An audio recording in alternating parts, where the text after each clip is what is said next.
एक दफा की बात है, एक बहुत ही ब्यूटीफुल किंगडम था जो समंदर के बिल्कुल बीचों बीच बना हुआ था। उसके आसपास का पानी शाइनिंग क्रिस्टल जैसा चमक रहा था और बड़े रंग बिरंगे फिशेस लहरों से उछलकर बाहर आते थे, जैसे पूरा किंगडम खुशी से जी रहा हो। इस सी किंगडम के लोग बहुत खुश रहते थे। उन्हें मछली पकड़ना, सॉन्ग्स गाना और मिलजुल कर फेस्टिवल्स मनाने का शौक था। उनका किंग एसारुन अपने काइंड हार्ट के लिए मशहूर था। लोग अक्सर उसके महल आते, अपनी प्रॉब्लम्स शेयर करते, क्योंकि उन्हें उसके विजडम पर पूरा भरोसा था। उसके साथ उसकी क्वीन आशा रूल करती थी। वो बहुत ही खूबसूरत और दया से भरी हुई औरत थी। वो अक्सर किंगडम की औरतों को अपने पैलेस हॉल में बुलाती, उनकी कहानियां सुनती और उनकी मदद करती। लेकिन अपनी जेंटल स्माइल के पीछे क्वीन आशा के दिल में एक दुख छुपा था। उसके पास कोई चाइल्ड नहीं था। हर सुबह वो अपनी मेड्स के साथ रॉयल गार्डन में जाती और क्रिसमस ट्री ऑफ ब्लेसिंग्स के सामने खड़ी होकर आंखें बंद करके कहती, oh God please bless me with the happiness of a child. King एसारुन अपनी मजबूत शक्ल के पीछे वही दर्द छुपाता था।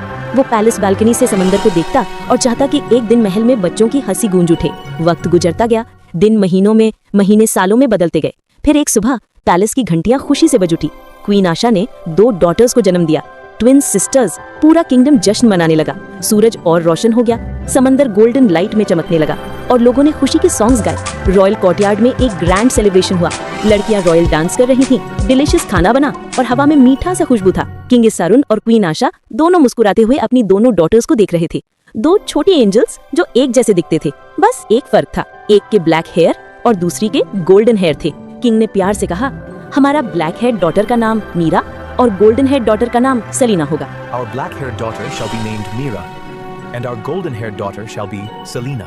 लोगों ने चेयर किया और रॉयल बैल्कनी पर फ्लावर्स बरसाए गए जब उनके नाम अनाउंस हुए। साल बीत गए। जब प्रिंसेसेस 5 साल की हुई तो वो पूरे किंगडम की रोशनी बन गई। दोनों बहुत ब्यूटीफुल थी, हमेशा साथ साथ रहती थी। रॉयल गार्डन में खेलती, फ्लावर्स के बीच हंसती और बटरफ्लाईज के पीछे दौड़ती रहती।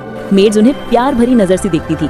हर शाम वो अपने किंग के साथ बैठती, जो उन्हें किंगडम के अलग अलग पार्ट्स में ले जाता। प्रिंसेसेस बच्चों से मिलती, किनारे पर फिशेस को खिलाती और लोगों को हाथ हिलाकर हेलो कहती। रात में क्वीन आशा उन्हें बेड टाइम स्टोरी सुनाती और वो क्रिस्टल लैंप्स की रोशनी में सो जाती।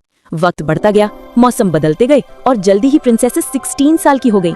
दोनों का चेहरा एक जैसे था, पर दिल बिल्कुल अलग। प्रिंसेस मीरा अपने लंबे ब्लैक हेयर के साथ बड़ी चमकती आंखों वाली और मुस्कान वाली थी।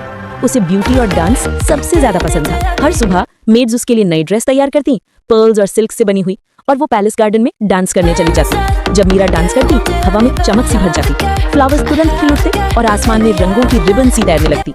लेकिन मीरा बहुत लेजी थी, उसे कोई काम करना पसंद नहीं था।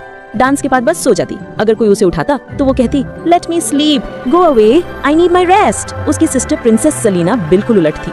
उसके गोल्डन हेयर और डीप ब्लू आईज काय जैसे चमक रखते थे। जहाँ वो जाती वहाँ काइंडनेस का नूर छा जाता। सलीना सुबह जल्दी उठती, खुद को तैयार करके किंग और क्वीन के साथ ब्रेकफास्ट करती, फिर अपनी फेवरेट बुक लेकर सी साइड चली जाती। वहाँ वो पेड़ के नीचे बैठकर पढ़ाई करती। उसकी सॉफ्ट आवाज लहरों के साथ मिल जाती। जब वो सॉन्ग गाती तो बर्ड्स और बटरफ्लाईज तक पास आ जाते। उसका दिल गर्म रोशनी से भरा हुआ था। वो लोगों की मदद करती, बाजार में जाके गरीबों को कॉइन्स और बच्चों को टॉयज देती। किंग और क्वीन दोनों उसके जेंटल नेचर पर गर्व करते थे, लेकिन मीरा बस सोना और डांस करना चाहती थी। अरुण मुस्कुराया और बोला, टाइम सबको सिखाता है मेरी क्वीन, एक दिन वो समझ जाएगी। आखिर वो दिन आ गया, ट्विन प्रिंसेसेस का बर्थडे। पूरा